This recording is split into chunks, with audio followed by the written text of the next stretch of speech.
Hello नमस्ते and welcome back to my channel travel the tadka. तो ये वीडियो उस दिन का है जिस दिन का इंतज़ार हमें साल भर से रहता है एंड स्पेशली इसी दिन के लिए मैं घर गई थी। इस दिन से बिहार के महापर्व छठ पूजा की शुरुआत होती है और इस दिन को बोलते हैं नहाए खाए। इस दिन से छठ पूजा की सारी रिचुअल्स स्टार्ट हो जाती है। मैं इस बार बहुत ही ज़्यादा एक्साइटेड थी क्योंकि मैं भी छठ पूजा कर रही थी।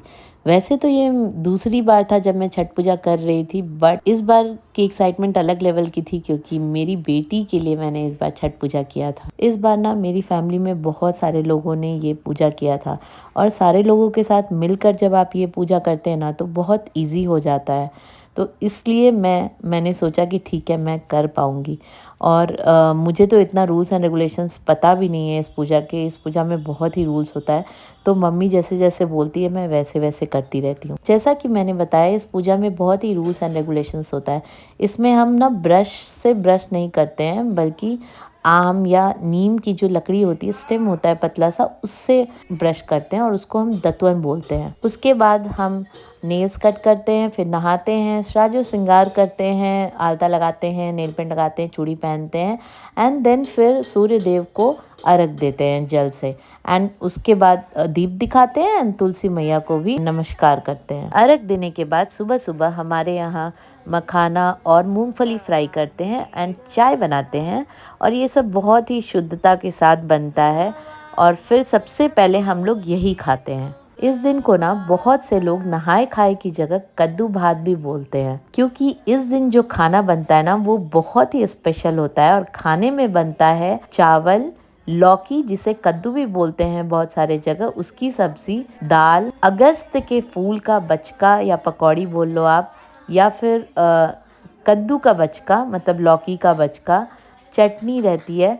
तो ये सारी चीज़ें बनती है इस दिन और ये छठ पूजा का पहला प्रसाद है। हमारे यहाँ इस दिन खाना बाकी परिवार के लिए जो लोग छठ पूजा को नहीं किए हैं उनके लिए खाना नहीं बनता है। बेसिकली वो सारे लोग इंतज़ार करते हैं और बहुत सारे क्वांटिटी में ये खाना बनता है पूरे परिवार के लिए और बहुत ही टेस्ट होता है इस खाने में। आप कभी ऐसे ट्राई करेंगे ना ये बनाना, पता नहीं वो टेस्ट तो आता ही नहीं है जो इस दिन आता है। कहते हैं ना कि वो पूजा के खाने में, प्रसाद में कुछ अलग ही टेस्ट होता है। सारे लोग मिलकर खाना बना लेते हैं, कोई चटनी पीस देता है, कोई दाल बना लेता है, कोई राइस बना लेता है और ये खाना बनाते बनाते हम छठ पूजा के गीत जो है वो भी गाते हैं।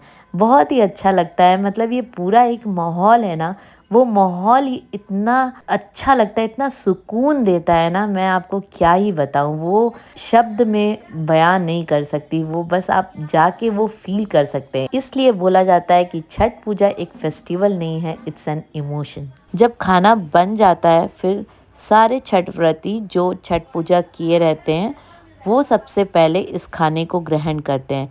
तो हम सारे लोग जिन्होंने छठ पूजा किया था वो सब ऐसे बैठ जाते हैं नीचे एंड फिर खाने में से सबसे पहले हम जो खाना है उसमें से थोड़ी थोड़ी चीज़ें, मतलब सारी जितनी भी चीज़, जितना भी आइटम होता है उन सब में से थोड़ा थोड़ा करके गाय माता के लिए निकाल देते हैं। एक कटोरी में गाय माता के लिए निकाल देते हैं और फिर एक कटोरी में अग्रासन निकालते हैं, जिसको सारी चीज़ों में से अगेन थोड़ा थोड़ा थोड़ा थोड़ा निकालते हैं, जिसको हम अपने से छोटे को खिलाते हैं या अपने बच्चों को या अपने से जो भी छोटा है उनको खिलाते हैं। मुझे ना बहुत खुशी हो रही थी क्योंकि हर साल मम्मी का ये निकाला हुआ मैं और भैया खाते थे और इस बार मैं अपनी बेटी के लिए निकाल रही थी, तो मुझे बहुत ही अच्छा लग रहा था। गाय माता और अपने बच्चों को खाना निकालने के बाद फिर हम खाने की पूजा करते हैं एंड उसके बाद इस खाने को ग्रहण करते हैं। छठ व्रती के खाना खाने के बाद फिर इस खाने को एज अ प्रसाद बाकी सबको खिलाया जाता है।